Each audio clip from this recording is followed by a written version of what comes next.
प्रधानमंत्री आवास योजनेचा ऑनलाईन फॉर्म भरल्यानंतर काय होतं?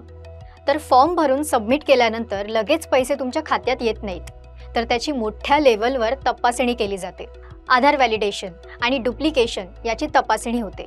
शहरी स्थानिक संस्था म्हणजेच अर्बन लोकल बॉडीज म्हणजेच ULB किंवा ग्रामपंचायतीद्वारे पडताळणी केली जाते. लाभार्थ्यांची शॉर्ट लिस्टिंग होते.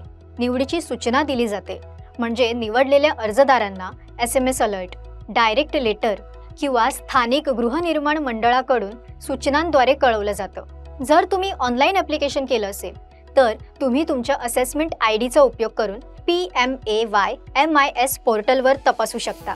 नकार आणि अपील प्रक्रिया लागू होते. अंतिम कागदपत्रे आणि वितरण प्रक्रिया सुरू होते. या काही त्याच्या पुढच्या पायऱ्या आहेत. गरजू व्यक्तींना याचा लाभ देता यावा यासाठी सरकार पूर्ण प्रयत्नशील आहे.